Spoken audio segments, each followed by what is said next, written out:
Amém? Então vamos meditar na palavra de Deus. Eu quero ler Lucas 4. Lucas, capítulo de número 4, hoje com os irmãos.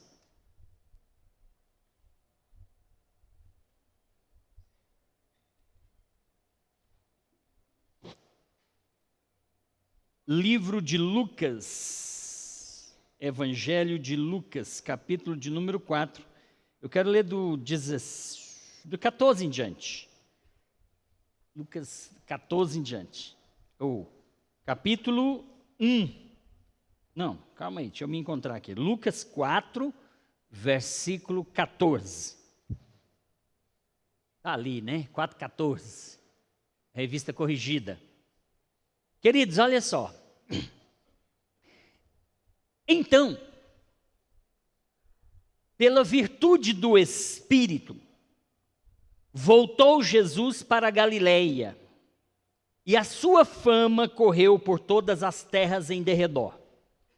E ensinava nas sinagogas, e por todos era louvado. E chegando a Nazaré, onde fora criado, entrou num dia de sábado, segundo o seu costume, na sinagoga, e levantou-se para ler. E foi-lhe dado o livro do profeta Isaías, e quando abriu o livro, achou o lugar em que estava escrito: O Espírito do Senhor é sobre mim, pois que me ungiu para evangelizar os pobres, enviou-me a curar os quebrantados de coração, a apregoar aos cativos, a apregoar liberdade aos cativos, a dar vista aos cegos, a pôr em liberdade os oprimidos e a anunciar o ano aceitável do Senhor. Versículo 20, e fechando o livro, e tornando a dá-lo ao ministro, assentou-se, e os olhos de todos na sinagoga estavam fitos nele. Então começou a dizer-lhes: Hoje se cumpriu esta escritura em vossos ouvidos. E todos lhe davam testemunho e se maravilhavam das palavras de graça que saíam da sua boca. E diziam: Não é este o filho de José? E ele lhes disse: Sem dúvida, me direis este provérbio: Médico, cura-te a ti mesmo, faze também aqui na tua pátria tudo o que ouvimos ter sido feito em Cafarnaum. E disse: Em verdade vos digo que nenhum profeta é bem recebido na sua pátria. Em verdade vos digo que muitas viúvas existiam em Israel nos dias de Elias, quando o céu se cerrou por 3 anos e 6 meses, de sorte que em toda a terra houve grande fome. E a nenhum delas foi enviado Elias, senão a Sarepta de Sidom, a uma mulher viúva. E muitos leprosos havia em Israel no tempo do profeta Eliseu, e nenhum deles foi purificado, senão Naamã o Ciro. E todos na sinagoga, ouvindo essas coisas, se encheram de ira, se enraiveceram. Versículo 29, levantando-se, o expulsaram da cidade, e o levaram até o cume do monte em que a cidade deles estava edificada, para dali o precipitarem. Ele, porém, passando pelo meio deles, retirou-se e foi-se embora. Amém?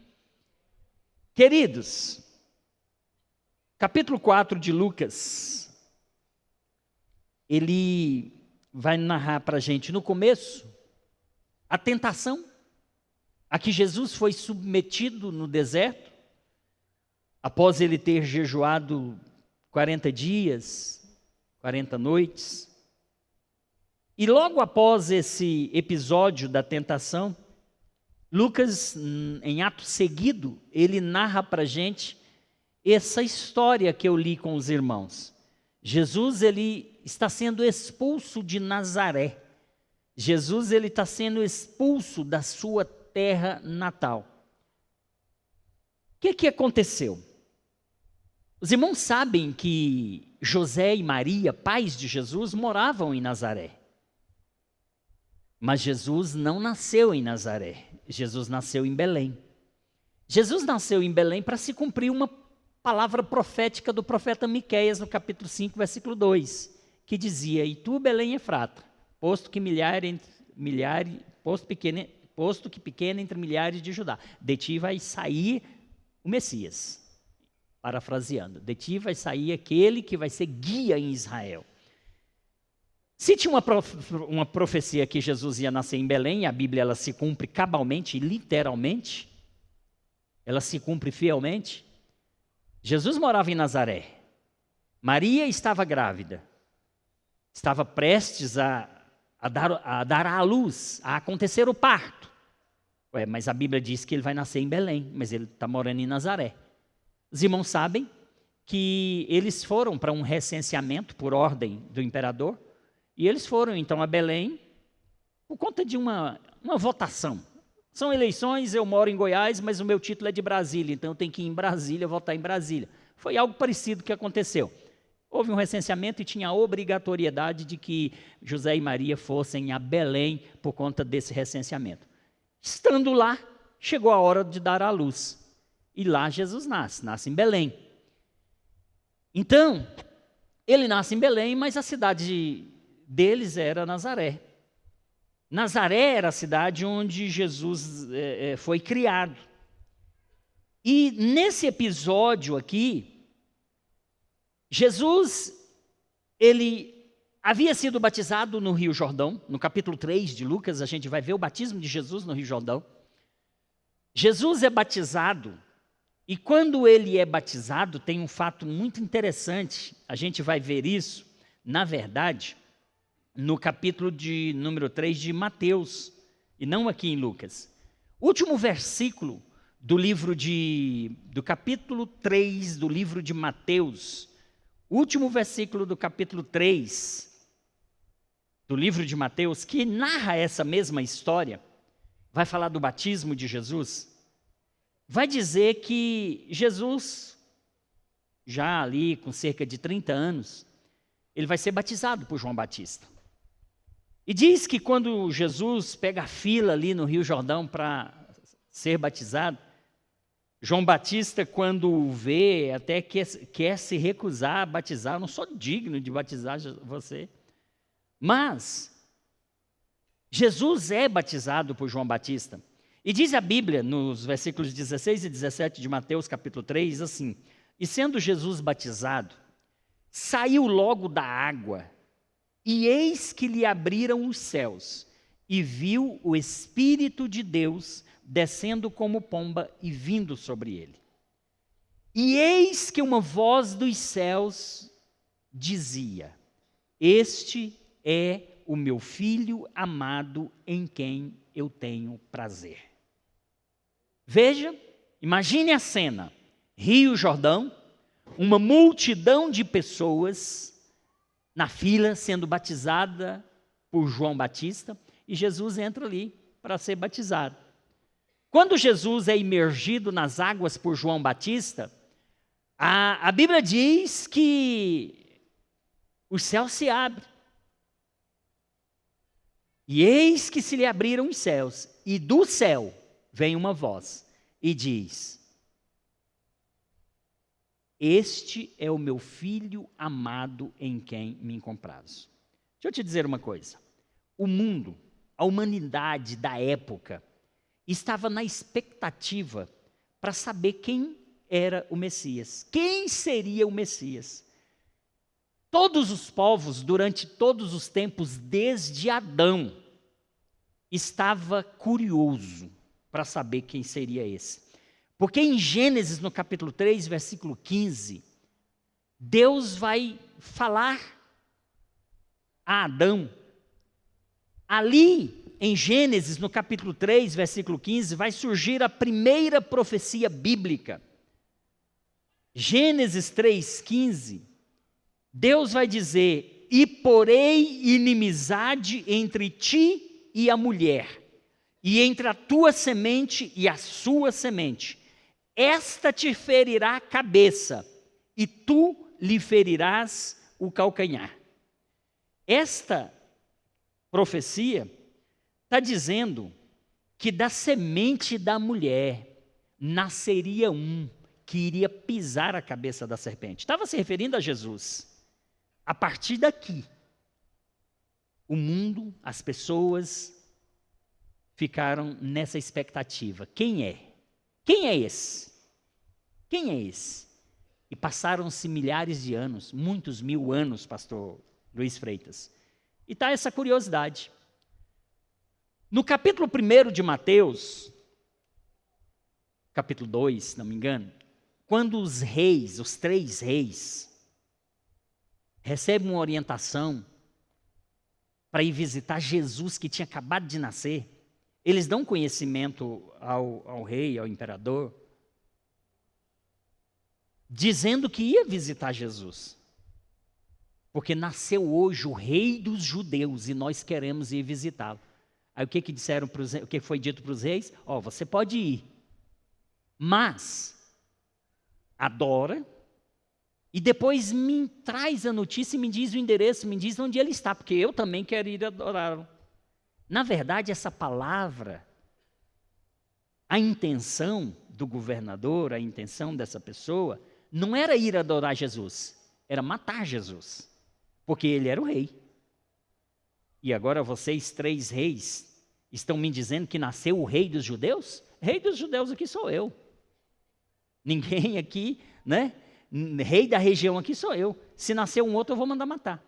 Os reis foram, visitaram Jesus, ofereceram incenso, ouro, mirra. Só que não voltaram para dizer onde Jesus estava. Pelo Espírito, eles foram conduzidos a ir por outro caminho. Aí o que esse homem fez?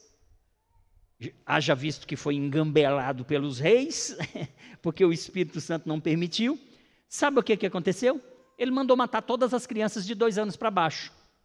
Ele falou assim, bem, se nasceu um rei aí, e eu não sei onde ele está, eu vou resolver esse problema de uma outra forma.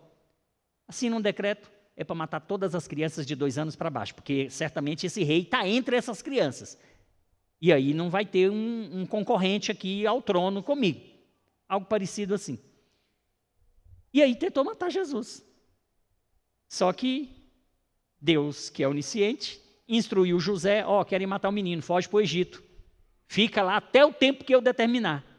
Aí os pais de Jesus pegam Jesus e fogem para o Egito, para fugir da matança das crianças.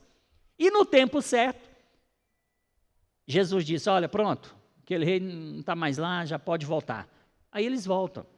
Mas veja que esse homem que mandou matar as crianças de 2 anos para baixo, ele ficou louco querendo saber quem era o rei que havia nascido, quem era Jesus. Ele queria saber para que ele pudesse mandar matar. Mas ele não soube, porque Deus guardou Jesus, mandou para o Egito, Deus protegeu. E é assim que Deus faz comigo e com você. Quando o inimigo intenta algum mal contra você, Jesus esconde você com as suas asas, Jesus te cobre e o inimigo passa do lado e não te vê. É assim que Jesus faz conosco, porque ele conhece a nós, ele conhece as tramas do inimigo. Então, Deus protegeu Jesus nessas circunstâncias que eu estou contando para os irmãos. Aí, queridos, nem esse rei soube quem era Jesus. E todas as pessoas em todos os tempos queriam saber. Aí o que acontece? Jesus é batizado. Ato seguido, ele é levado pelo Espírito para o deserto para ser tentado pelo diabo. Após a tentação, Jesus passa por Cafarnaum. Ali Jesus cura muitas pessoas, faz muitos milagres. Ali Jesus cura a sogra de Pedro. Ali Jesus cura aquele homem que desce pelo telhado. Em Nazaré, em Cafarnaum, não sei se nesse momento, mas Jesus fez inúmeros milagres em Cafarnaum. A fama de Jesus corre por toda a Galileia. Nazaré faz parte da Galileia. Cafarnaum não. A fama de Jesus chega na Galileia. A fama de Jesus chega em Nazaré, na cidade onde ele nasceu. Aí, esse texto que eu li aqui de Lucas, capítulo 4, versículo 18, a Bíblia diz que quando Jesus chega em Nazaré, sua cidade onde ele cresceu, onde tinha a carpintaria do seu pai José, onde todo mundo conhecia o seu José da carpintaria, onde todo mundo conhecia a irmã Maria, mãe de Jesus, porque era uma cidadezinha pequena, muito pequena, Nazaré. Nós já estivemos lá em Nazaré, e nessa época de Jesus, os historiadores contam que a população lá era muito pequena, então todo mundo conhecia todo mundo pelo nome. Quando Jesus chega em Nazaré, a sua cidade onde ele fora criado, onde seus pais moravam, ele entra na sinagoga.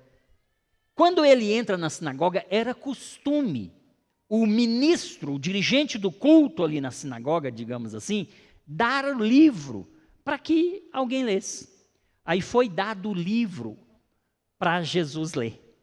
E Jesus abre o livro no capítulo 61 de Isaías. Quando Jesus abre o livro no capítulo 61 de Isaías, lá está escrito, o Espírito do Senhor está sobre mim, pois que me ungiu para evangelizar os pobres, enviou-me a curar os quebrantados do coração, a apregoar liberdade aos cativos, a dar vista aos cegos, a pôr em liberdade os oprimidos, a anunciar o ano aceitável do Senhor. Então, quando Jesus pega o livro para ler, cai nessa parte, Isaías capítulo 61. E Jesus está lendo uma profecia que falava acerca dele próprio. A profecia do profeta Isaías estava se referindo a Jesus. E aí, quando Jesus lê esse texto e cerra o livro no versículo 20, capítulo 4 de Lucas, o texto de Lucas fala que Jesus assentou-se, entregou o livro para o ministro, e os olhos de todo mundo se voltaram para Jesus. E alguns começaram, aí Jesus foi e disse, hoje, se cumpriu esta escritura aos vossos ouvidos. O que Jesus está fazendo ali? Ele está dizendo, olha, aquele Messias que o profeta Isaías falou tanto dele, aquele Messias que Isaías falou no capítulo 7, versículo 14, que uma virgem conceberia, daria à luz um filho, e o seu nome seria Emanuel. Aquele Messias que Isaías diz que todo o governo está posto sobre os seus ombros, o seu nome seria maravilhoso, conselheiro, Deus forte, Pai da eternidade, príncipe da paz. Aquele Messias que Isaías tanto falou dele, aquele Messias que Isaías no capítulo 61 diz que o Espírito do Senhor está sobre mim, porque o Senhor me ungiu, sou eu, esse que vos fala. Eu sou o Messias. Irmãos, aquela pergunta que a humanidade durante milhares de anos quis saber, estava curiosa para saber quem seria o Messias, quem seria aquele que ia pisar a cabeça da serpente profetizada em Gênesis capítulo 3, versículo 15, capítulo 3, versículo 15. Quem seria esse Messias falado por Miqueias, falado por Jeremias, falado por Isaías tão intensamente? Quem seria? Todo mundo queria saber. Quando Jesus foi batizado, no capítulo 3, versículo 17, a Bíblia diz que o próprio céu se abriu e a própria voz de Deus de lá bradou, quando Jesus estava sendo batizado, eis aí o meu filho amado, eis aí o meu filho amado em quem eu tenho prazer. Deus ali revela aos que estavam participando daquele batismo, que Jesus era o Messias. Só que talvez todos não compreenderam tão profundamente. Jesus então começa o seu ministério, vai para Cafarnaum, faz muitos milagres, a sua fama corre, ele volta para a sua cidade natal em Nazaré.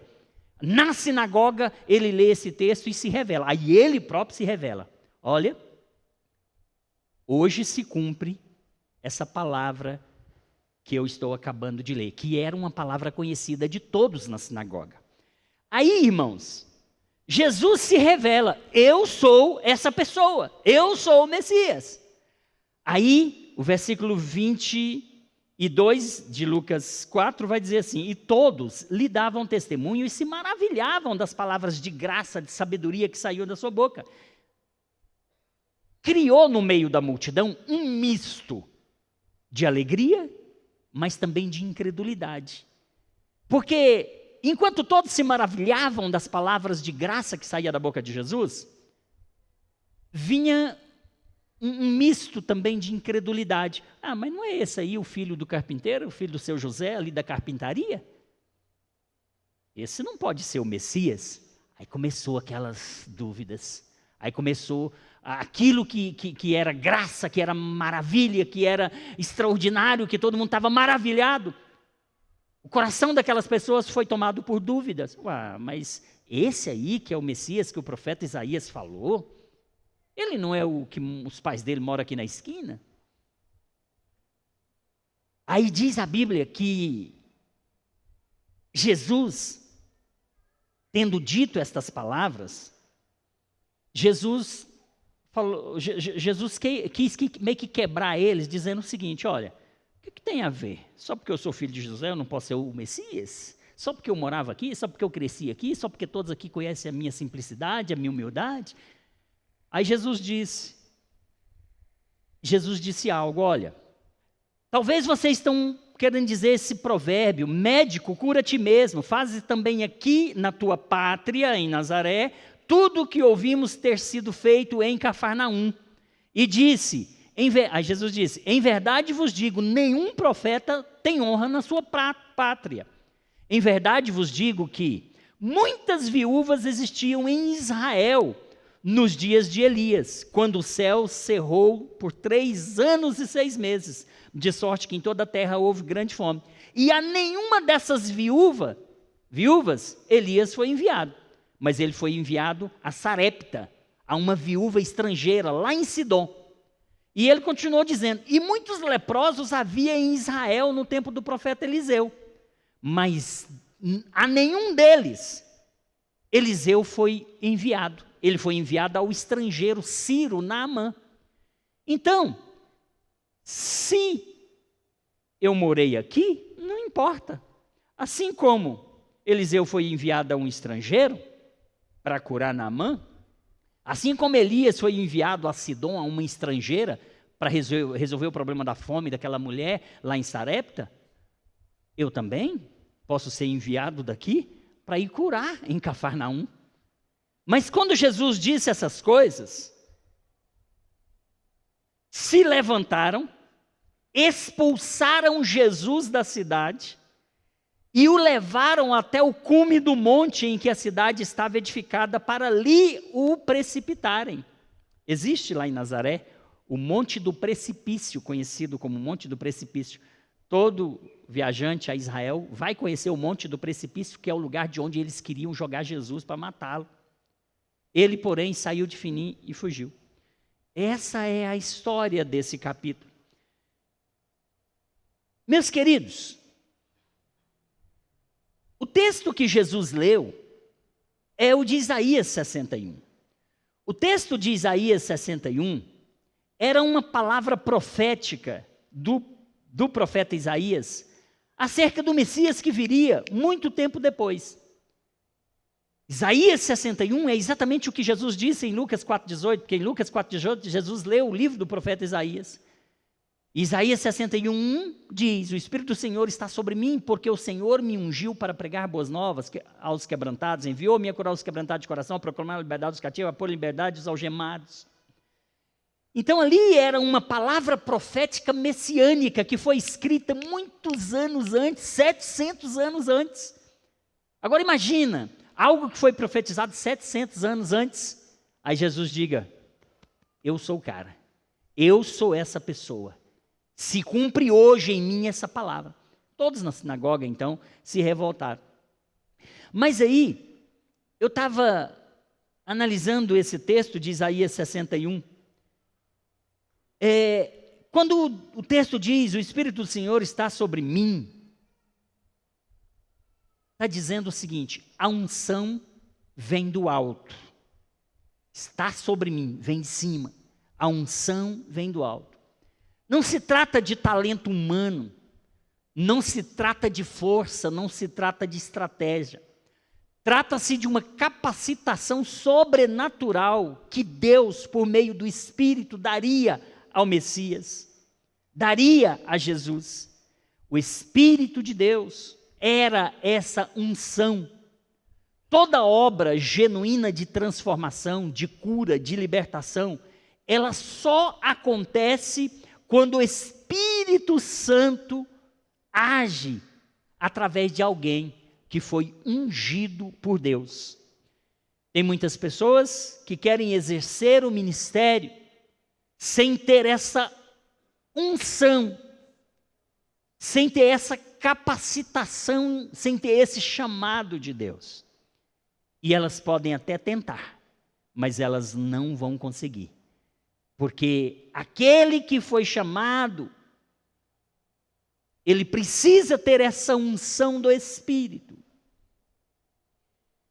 Antes de qualquer pessoa exercer qualquer ministério, essa pessoa precisa buscar a presença de Deus.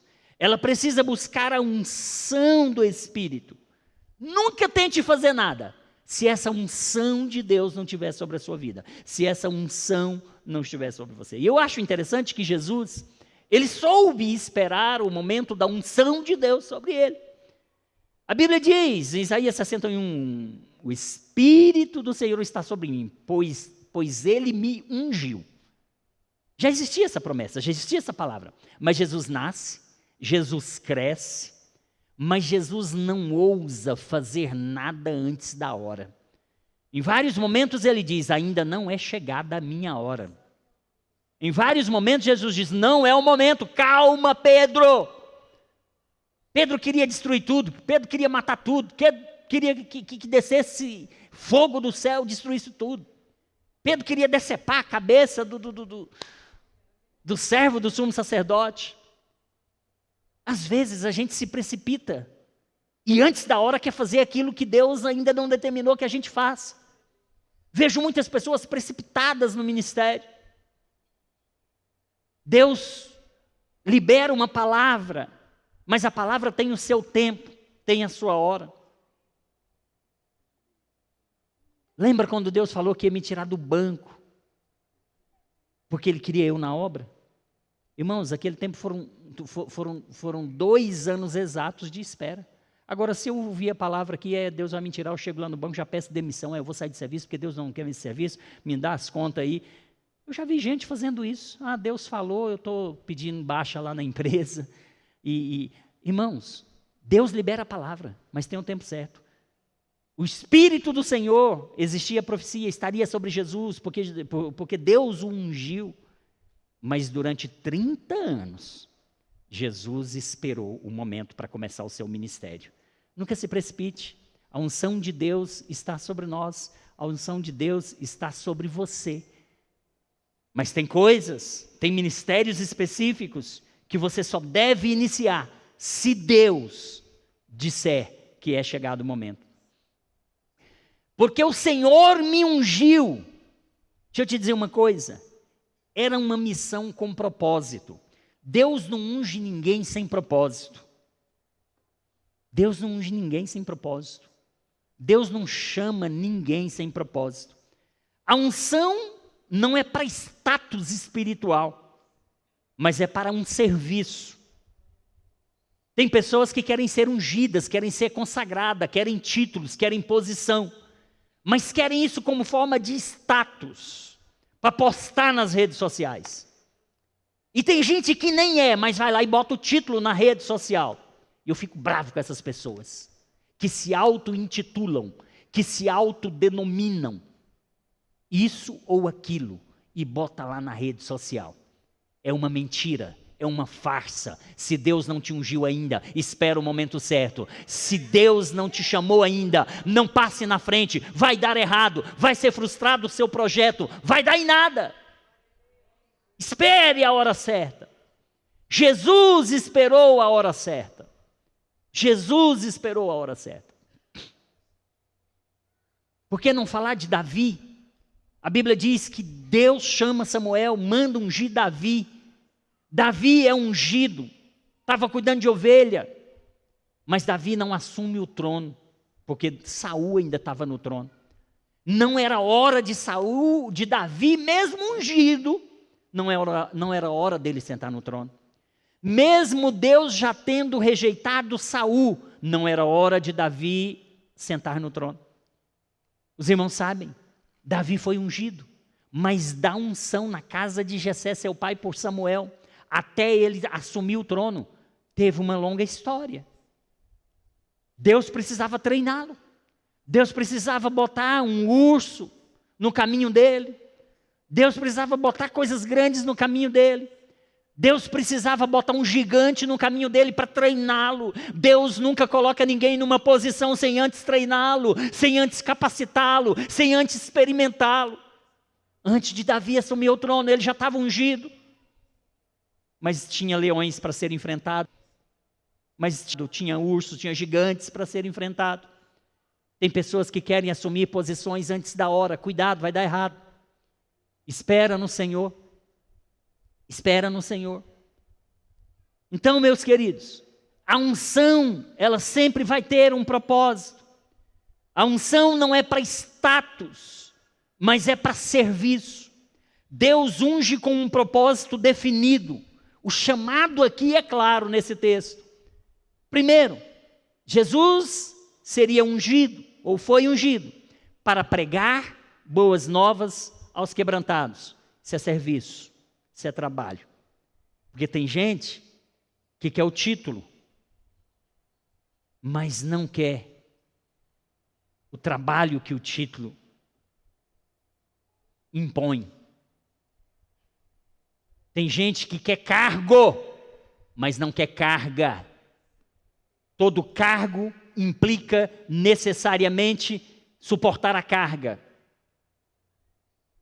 Jesus foi ungido com um propósito, e o propósito era serviço. Pregar boas novas aos quebrantados. Terceiro, libertar os cativos. Quarto, soltar os algemados. Unção tem propósito. Unção tem propósito. Boas novas aos quebrantados. O evangelho é para humildes, é para necessitados. Não é para altivos, mas para quebrantados. Para aqueles que reconhecem a sua dor, que choram, que esperam por restauração. A esses Deus inclina o coração. A esses. Por esses Deus age. A esses Deus envia a sua palavra de alívio, de esperança, de salvação. Curar os quebrantados de coração. Fala de restauração interior. Mais do que milagre físico, a unção do Messias tem poder para curar emoções, para sarar traumas, para restaurar famílias, para reerguer a autoestima. Restaurar, curar quebrantados de coração. Podemos aplicar aqui a restauração interior, que hoje acomete milhões e milhões de pessoas. Você pode até ter cicatrizes, mas Jesus vai transformar a sua dor em testemunho. Você não vai ficar sentindo dor por conta dessa cicatriz. Essa cicatriz é para você testemunhar que Jesus te curou. Ficou a marca, mas Jesus te curou. Eu tenho uma marca. E quase toda a igreja aqui sabe da marca que eu carrego. Depois de 7 meses internado no Hospital do Câncer. Depois de 4 anos na luta contra o câncer e a doença de Crohn. Depois de 3 cirurgias. Eu fiquei colostomizado ou ostomizado. Eu uso uma bolsa de colostomia há 20 anos. Em Brasília hoje tem cerca de 10 mil pessoas que usam bolsa de colostomia. Ninguém vê, ninguém sabe. Mas muitos desses estão trancados num quarto, porque não conseguem conviver com a situação. Muitos desses não têm prazer de ir numa festa, não têm prazer de sair com os amigos. Muitos desses pedem para si a morte. O presidente da Associação de Colostomizados me convida direto para ir falar aos colostomizados de Brasília, porque eles veem em mim uma pessoa fora da curva nesse sentido. Vocês nunca ouviram eu me queixando disso. Sofrimento é terrível, vocês não têm noção. Viajar com um problema desse é terrível, vocês não têm noção. São marcas. Mas isso para mim é testemunho. Isso para mim é para edificar a fé de alguns.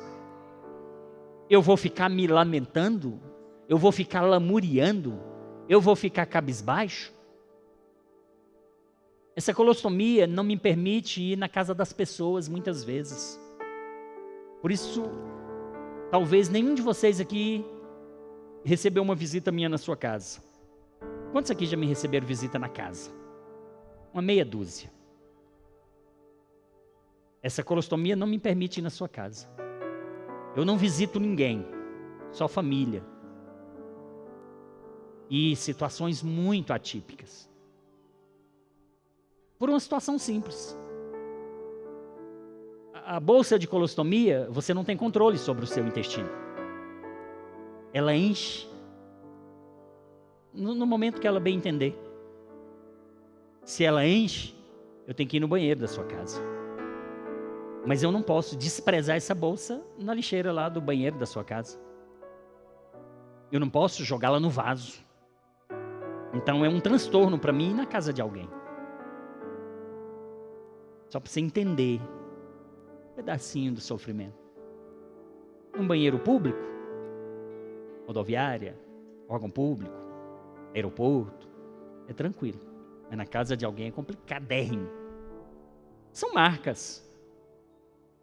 São dores. São cicatrizes. Mas Paulo, maior dos apóstolos, ele me inspira demais. Porque Paulo, maior dos apóstolos, a Bíblia diz no capítulo 12 de 2 de Coríntios, se não me engano, que ele carregava no corpo um espinho. E acerca desse espinho ele orou ao Senhor 3 vezes para que Deus o libertasse desse espinho, para que Deus o curasse. A Bíblia não é clara sobre que espinho era esse. E ele orou 3 vezes. Aí você pensa, mas Paulo, que impunha a mão sobre os enfermos e curava, ele ia andando até a sombra provocava um terremoto no mundo espiritual. Aí ele está sofrendo, mas ele não consegue se curar. Aí ele ora, aí Deus fala o que para Paulo? Paulo, o meu poder se aperfeiçoa na fraqueza. A minha graça te basta. Deus disse para Paulo, Paulo, a minha graça te basta, Paulo, porque o meu poder se aperfeiçoa na fraqueza. Paulo me inspira. E eu tenho certeza que coisas assim acontecem na vida de homens de Deus para inspirar outras pessoas. Se Paulo não tivesse deixado essa história, eu não teria em quem me inspirar para ser forte hoje. Porque a Bíblia diz, diga ao fraco, eu sou forte. Porque na fraqueza o poder de Deus se aperfeiçoa. Então nem tudo é flores, nem tudo é alegria. Tem os dissabores, tem os percalços, tem espinhos. Agora você vai ficar se lamuriando, sofrendo, se as bênçãos que Deus tem na sua vida são muito maiores do que os infortúnios que você sofre. É muita ingratidão a Deus. Você recebe tudo de Deus por conta de um infortúnio. Aí você vai culpar Deus. Deus não está me ouvindo. Não quero saber de igreja. Não quero ser crente. Estou desistindo da fé. Porque esse Deus não me cura. A minha graça te basta, Paulo. Meu poder se aperfeiçoa na fraqueza. O meu poder se aperfeiçoa na fraqueza. Então, queridos, nós temos que parar. Falta 4 minutos. Mas talvez depois eu continue falando disso aqui, porque isso é muito importante, tudo isso que a gente está falando aqui.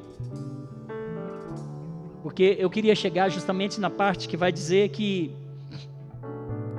A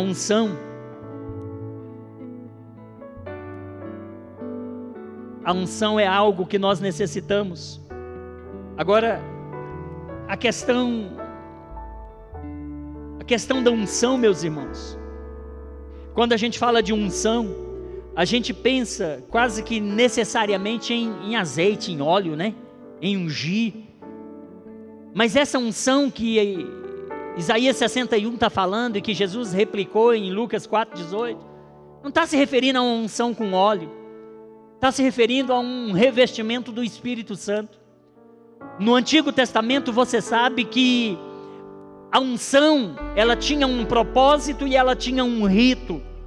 O rito da unção no Antigo Testamento era derramar azeite na cabeça daquele que estava sendo ungido. E a unção tinha um propósito. A unção tinha o propósito de separar alguém e capacitar alguém para uma função sagrada.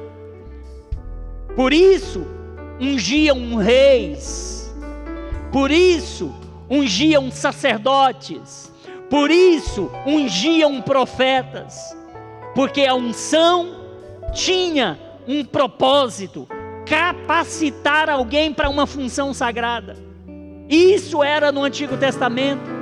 No Novo Testamento, não há mais a necessidade de derramar azeite na cabeça daquele que está sendo ungido para cumprir qualquer missão. Sabe por quê? Porque 1 de João, capítulo 2, versículo 20, coloca na tela, por favor. 1 de João, capítulo 2, versículo 20, a palavra vai nos dizer que nós já temos a unção do alto, nós já temos a unção que vem de Deus, nós já temos a unção, 1 de João 2, 20, nós já temos a unção que Deus nos deu. Olha o texto, 1 de João 2, 20, vou achar aqui, 1 de João 2, 20, o texto nos diz, não conseguiram colocar aí, mas eu vou ler aqui, não conseguiram colocar aí, 1 de João 2,20, e vós, eu e você, tendes a unção do Espírito Santo, ou tendes a unção do Santo. Nós já temos a unção, não precisamos hoje, como no Antigo Testamento, nós temos a unção do Santo. Pula para o versículo 27, por favor. 27. E a unção que vós recebestes dele fica em vós. A unção que recebeste deles fica em vós. Você já tem a unção. Você já está preparado. Você já está preparado para apregoar a liberdade aos cativos. Você já está preparado para levar o evangelho das boas novas àqueles que estão necessitados. Você já está preparado para pregar a palavra de Deus. Fica de pé em nome de Jesus.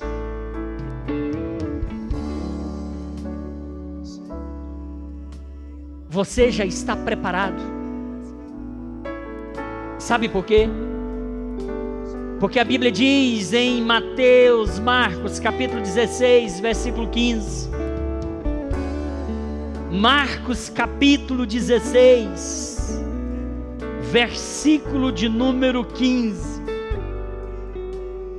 Vamos ver o que diz a palavra de Deus em Marcos capítulo 16. Marcos capítulo 16, versículo 17.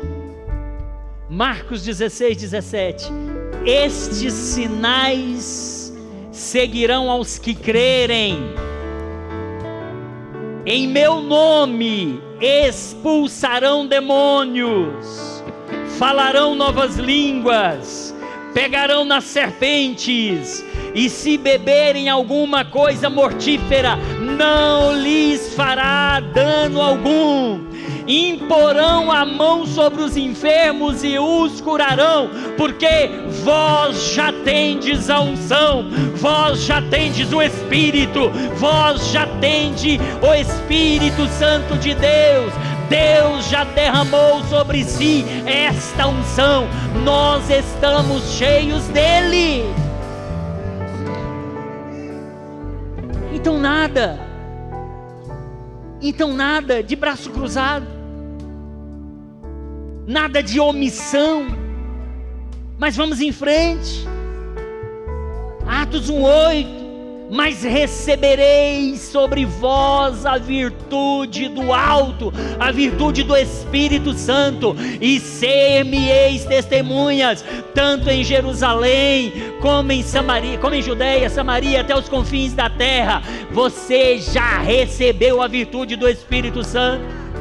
Jesus disse isso para os discípulos, Lucas 23:49, ficai pois na cidade de Jerusalém, até que do alto sejais revestidos de poder.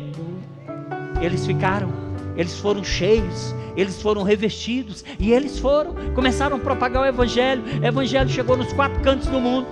Você já tem a unção, você crê, vai lá, faz a obra, independente de título, porque o título não é o mais importante nessa história.